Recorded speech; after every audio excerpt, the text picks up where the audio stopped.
Bismillahirrahmanirrahim. Assalamualaikum warahmatullahi wabarakatuh. Hamdan katsiran thayyiban mubarakan fi. Asyhadu an la ilaha illallah wa asyhadu anna Muhammadan abduhu wa rasuluh. Allahumma shalli ala Muhammad wa ala alihi wa sahbihi ajma'in. Faqala Allah ta'ala fil Qur'anil Karim, A'udzu billahi minasyaitonir rajim. Wa anna hadza sirati mustaqima fattabi'uhu wa la tattabi'us subula fatafarraqa bikum an sabilihi dzalikum wassakum bihi la'allakum tattaqun. Al-An'am surah yang ke-6 ayat 153. Jamaah salat subuh rahimakumullah, dengan tidak bosan-bosannya kita mengucapkan syukur kepada Allah Subhanahu wa taala. Yang pertama, atas anugerah nikmat kepada kita, yang kita semuanya tidak akan bisa menghitung berapa besar dan berapa banyak nikmat Allah yang Allah berikan kepada kita, terutama dengan nikmat sehat dan kesempatan kita sama-sama duduk untuk mengkaji dan mendengarkan apa yang ada di dalam Al-Quranul Karim, seperti yang telah ulun sampaikan beberapa minggu yang lalu. Sesungguhnya kita duduk di taman sorga, yang apabila kita duduk di taman sorga dan sahabat itu bertanya, wa ma riyadul jannah ya Rasulullah? Majalisul zikri fil masajid, adalah majlis ilmu yang kita laksanakan di musalla atau di masjid. Jamaah rahimakumullah, sebuah perjalanan Ramadan yang hari ini kita memasuki hari yang ke-25 insyaallah. Terasa bagi diri kita semua cepat. Bagi mereka yang beriman, terasa bagi diri kita cepat berlalu Ramadan itu, perputaran waktu itu. Akan tetapi bagi sebagian orang, dia ingin cepat-cepat. Macam-macam persepsi dari seorang anak manusia. Tapi bagi diri kita adalah bagaimana kita menjalankan ibadah itu dengan baik. Dan yang kita lakukan adalah mengharap ridha Allah Subhanahu wa taala. Karena dalam hadis-hadis Rasul sallallahu alaihi wasallam, ada orang yang tidak diridhai oleh Allah Subhanahu wa taala, bahkan akan menjadi musuhnya di hari yaumil kiamah nanti. Siapa mereka? Itu adalah orang yang gampang. Yang pertama adalah orang yang gampang sekali mengucapkan sumpah. Dia mengucapkan wallahi tallahi, demi Allah sesungguhnya saya tidak melakukan itu. Padahal hal yang demikian itu tidak perlu. Orang yang senantiasa mengucapkan sumpah, akan tetapi dia mengingkari dari sumpah yang dia ucapkan itu, maka di yaumil kiamah nanti orang itu akan menjadi musuh Allah Subhanahu wa taala. Yang kedua, jamaah rahimakumullah, siapa yang mereka yang senantiasa menjadi musuh Allah di yaumil kiamah adalah ketika seseorang itu adalah mempunyai karyawan, mempunyai pekerja, akan tetapi karyawan dan pekerja dimaksud disuruh bekerja saja. Akan tetapi begitu dia sampai waktu 1 bulan, dia tidak kunjung diupah. Padahal di dalam Islam yang baik itu, sebelum keringat itu kering harus dibayar upahnya. Nah, itulah orang-orang yang dimusuhi oleh Allah Subhanahu wa taala. Dan yang ketiga, jamaah rahimakumullah, orang yang dimusuhi oleh Allah Subhanahu wa taala, orang yang memperdagangkan. Apa yang didagangkan? Kalau kita berdagang kepada sesuatu yang halal, kita berdagang, kita melakukan transaksi jual beli dengan benda-benda atau barang-barang yang digunakan oleh masyarakat. Akan tetapi ini adalah merupakan human traffic, yaitu orang yang sering memperdagangkan manusia. Sehingga dengan demikian ketiga orang itu akan menjadikan musuh oleh Allah di yaumil kiamah.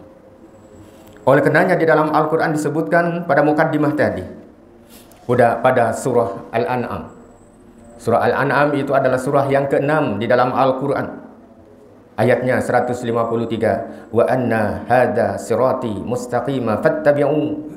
Kata Allah Subhanahu wa ta'ala dalam firman Allah itu, dan sungguh inilah jalanku yang lurus, fattabi'u. Ketika kalian mengetahui bahwa itu jalan yang lurus, maka ikutilah. Wala tattabi'us subula fatafarraqa bikum an sabili. Yang kata Allah Subhanahu wa ta'ala dalam firman itu, jangan kalian mengikuti jalan-jalan orang lain yang mencerai-beraikan kamu dari jalannya. Artinya jangan mudah kita terpengaruh, jangan mudah kita terpedaya oleh orang yang menjanjikan sesuatu. Akan tetapi sesuatu yang dijanjikan itu adalah sesuatu yang keliru dan merusak keimanan kita. Oleh karenanya tidak terasa bagi diri kita hal-hal yang demikian terjadi di masyarakat. Sehingga dengan demikian kata Allah Subhanahu wa ta'ala, fatafarraqa bikum an sabili. Padahal jalan yang dibicarakan itu, yang disampaikan itu adalah menuju kepada perpecahan, yang nantinya perpecahan itu akan membuat suatu jalan yang tidak diridhai oleh Allah Subhanahu wa ta'ala. Oleh karenanya apa yang kita bisa ambil atau dipetik dari ayat ini adalah bagaimana kita semua berhati-hati dalam menyikapi hal-hal yang memang tidak ada tuntunannya. Oleh karenanya kata Allah, zalikum wassakum bihi la'allakum tattaqun. Demikian itu kata Allah, Dia memerintahkan kepadamu, kepada kita semua, agar kita menjadi orang-orang yang bertakwa. Inilah yang disebutkan di dalam Al-Quran, la'allakum, banyak kalimat la'allakum di dalam Al-Quran. La'allakum tuflihun, la'allakum tattaqun, agar semua menjadi orang yang pemenang, menjadi orang yang soleh. Dan ada juga yang disebutkan la'allakum tattaqun, agar diri kita menjadi orang yang bertakwa kepada Allah. Takwa kepada Allah Subhanahu wa ta'ala yang sering kita dengar. Bahkan kita bahkan kita sudah hafal dari makna takwa atau hakikat takwa itu. Bagaimana kita sekarang aplikasi kita dalam kehidupan kita sehari-hari. Oleh karenanya kata Allah Subhanahu wa ta'ala di dalam ayat yang selanjutnya, ada beberapa hal. Ada beberapa hal di ayat yang 151 pada surah Al-An'am itu, yang Allah jelaskan kepada diri kita, bagi diri kita sebagai panduan, sebagai kompas. Sehingga dengan demikian, kalau kita mengikuti kompas atau panduan itu, insya Allah kita tidak akan pernah tersesat dari apa yang kita tuju. Apa itu kata Allah? Qul ta'alau atlu ma harrama rabbukum alaihi la tusyriku bihi syai'ah. Yang pertama kata Allah Subhanahu wa ta'ala, katakan wahai Muhammad, marilah aku bacakan apa yang diharamkan Allah kepadamu. Yang pertama kata Allah dalam firman Allah Subhanahu wa ta'ala di dalam ayat ini yang memasuki ranking yang pertama atau yang pertama dari urutan itu. Kata Allah, alla tusyriku bihi syai'ah, yaitu janganlah kita melakukan perbuatan-perbuatan yang mempersekutukan Allah. Itu adalah di nomor 1. Yang pertama adalah sesuatu yang mempersekutukan Allah dengan apapun juga yang disebutkan alla tusyriku bihi syai'ah.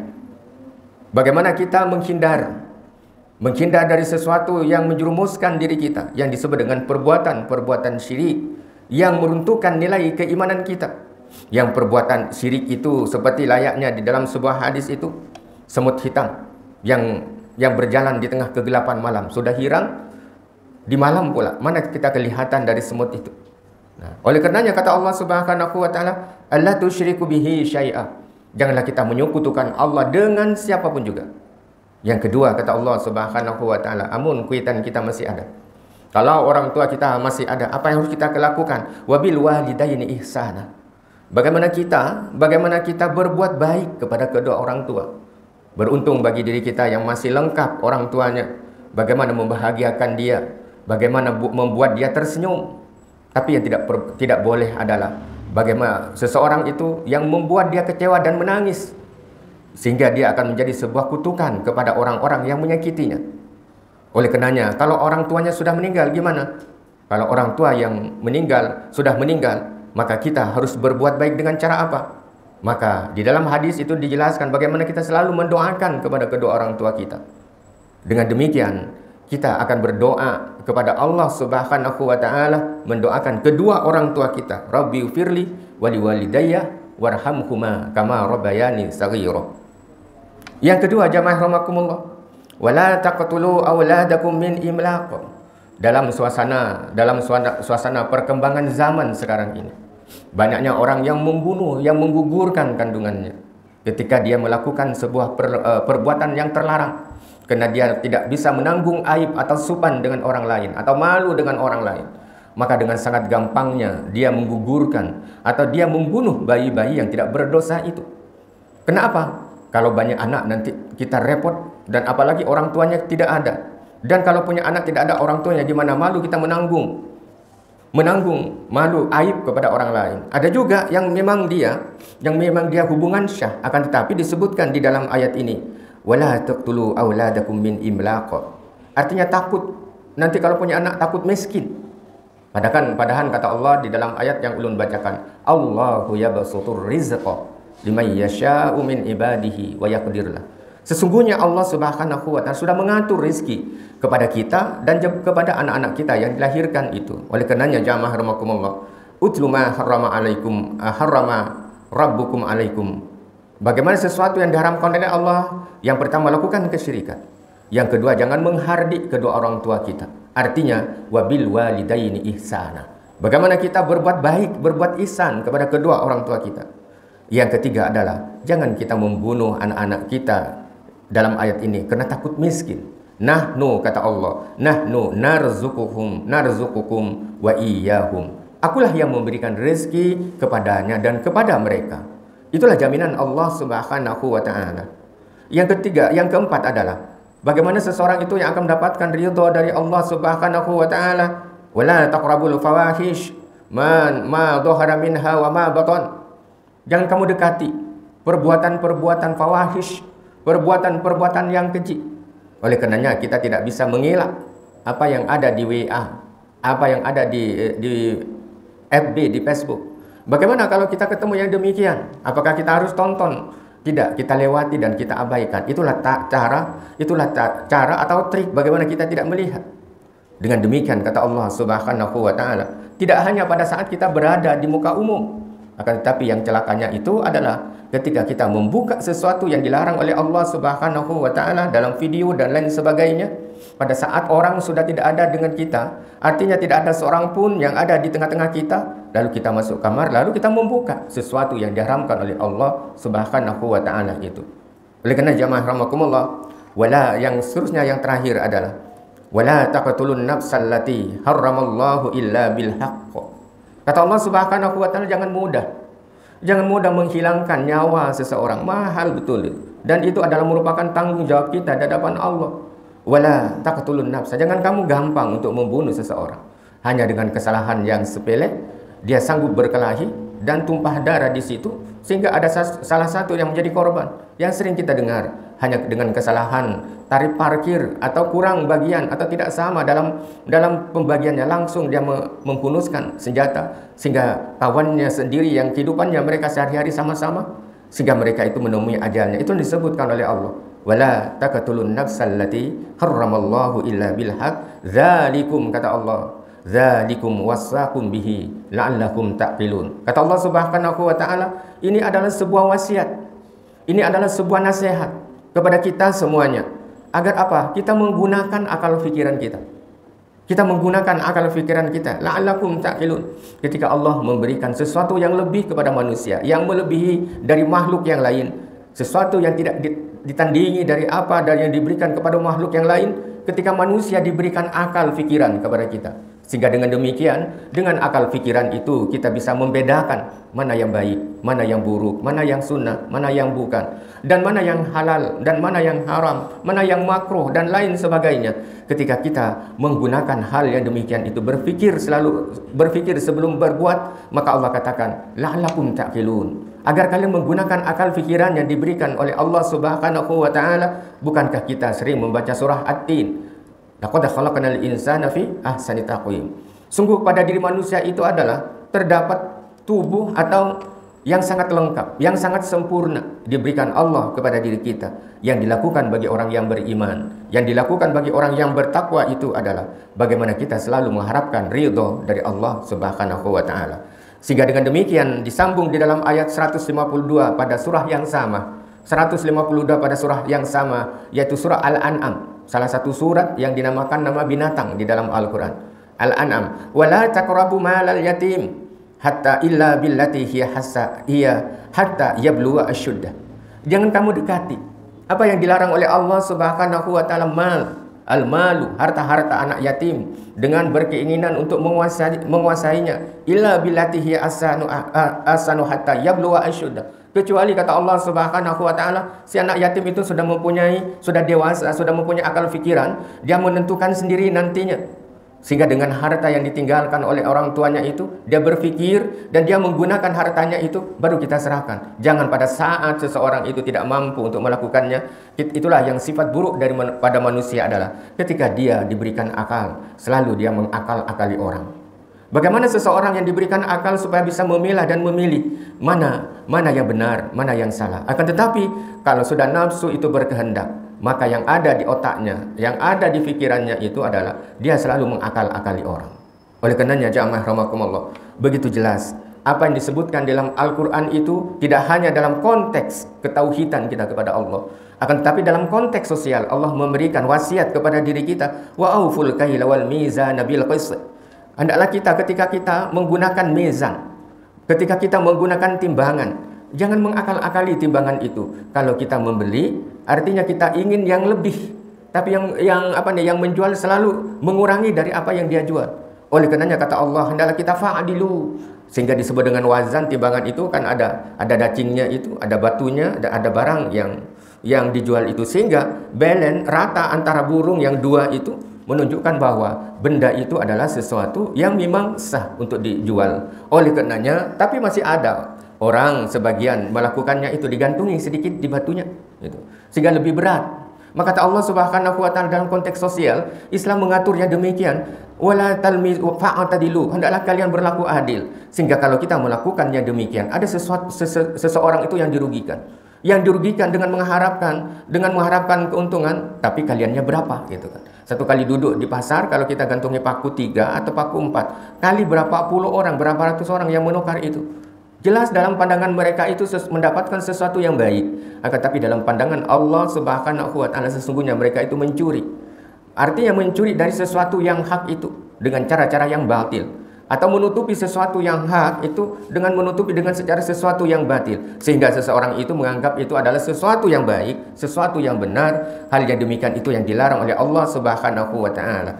Yang seterusnya jamaah rahimakumullah, walau kana dza qurbah, hendaklah kita melakukan sifat adil itu tidak hanya kepada orang lain saja, akan tapi termasuk di dalamnya walau kana dza qurbah adalah termasuk kepada orang-orang keluarga dekat kita. Begitu juga Fa'adilu kata Allah Subhanahu wa taala, walau kana dza qurbah, sekalipun ini terjadi kepada keluarga terdekat kita. Nah, itu yang disebutkan bagaimana Islam itu mengatur, tidak dalam konteks ketauhidan dan keimanan saja, akan tetapi bagaimana Islam itu mengatur bagaimana sosial kehidupan masyarakat yang sama-sama menjaga diri kita masing-masing dari hal-hal yang tidak diridai oleh Allah Subhanahu wa taala. Yang seterusnya jamaah rahimakumullah, sesuatu yang baik yang kita lakukan itu, yang harus kita lakukan, wa bi ahdillahi wa aufu. Bagaimana kita menepati janji? Bagaimana kita menepati janji ketika kita berjanji? Karena janji itu al-wa'du dainun. Sesungguhnya janji itu ada hutang. Kalau nanti kita tidak melunasi hutang di sini, maka nanti akan dilunasi di akhirat. Sampai ke akhirat nanti ditanya, dulu kalian pernah pinjam itu, akan tapi kalian tidak membolehkan. Kenapa? Ada sesuatu yang supan, ujar orang, atau malu. Sehingga dengan demikian, hingga orang itu yang berhutang itu dibawa mati, hutangnya dibawa mati. Oleh karenanya nanti akan ditagih di hadapan Allah, akan ditimbang, wal waznu yauma idinil haq. Padahal timbangan itu kata Allah maha adil, tidak ada kolosi di situ. Faman khaffat mawazinuhu fahuwa fi 'aisyatir radiyah. Barang siapa yang berat amal timbangannya, barang siapa yang sedikit ringan amal kebaikannya, maka seseorang itu akan menjadi orang-orang yang rugi. Oleh karena kata Allah Subhanahu wa taala kembali kepada ayat yang penutup dari redaksi ini, zalikum wasaqum bihi la'allakum tadhakkarun. Yang demikian itu dari mulai ayat 151, 152 itu. Ini semua adalah wasiat yang diberikan oleh Allah di dalam Al-Qur'an agar kita senantiasa ingat. Inilah menjadi suatu dasar. Kenapa kita melakukan dakwah? Kenapa kita melakukan ceramah? Sekalipun jumlah orangnya sedikit, kita tidak bisa melihat seperti itu. Artinya apa? Agar diri kita menjadi orang-orang yang selalu dinasihati. Ingat dari apa ketika kita melakukan sesuatu, apakah ini benar di dalam agama? Apakah ini salah di dalam agama? Maka yang menjadi konten dalam kehidupan Islam itu tidak hanya casing, tampilannya, akan tetapi konten di dalam itu yang disebut dengan keimanan. Sehingga dengan demikian jamaah rahimakumullah, mudah-mudahan kita berataan senantiasa ditingkatkan, Allah meningkatkan keimanan kita, menyadari betul bahwa sesuatu yang hak itu adalah yang hak, sesuatu yang batil itu adalah sesuatu yang batil, sehingga dengan demikian kita bisa menentukan yang hak itu memang hak, yang batil itu batil. Sehingga dengan demikian apa yang kita sampaikan, apa yang orang lain sampaikan kepada diri kita, apa yang kita baca di dalam Al-Quran, Allah mengharapkan satu, agar kita pertama adalah menggunakan akal pikiran kita, yang kedua adalah bagaimana kita selalu ingat bahwa sesungguhnya hidup ini tidak selawasan. Hidup ini tidak selawasan. Pasti dia akan kembali ke akhirat nanti, dan ketika di akhirat nanti, summa latus'alunna yauma idzin anin naim. Kata Allah Subhanahu wa taala, semuanya akan disoal. Semuanya akan ditanya terhadap nikmat-nikmat yang Allah berikan kepada diri kita. Jamaah rahimakumullah, itulah yang dapat ulun sampaikan pada kesempatan ini. Mudah-mudahan ada guna dan manfaatnya dalam kehidupan kita, sehingga dengan demikian kita semuanya keluar nanti pada pasca Ramadan, setelah Ramadan ini menjadi orang-orang yang bertakwa kepada Allah Subhanahu wa taala. Amin ya rabbal alamin. Billahi taufiq wal hidayah. Assalamualaikum warahmatullahi wabarakatuh.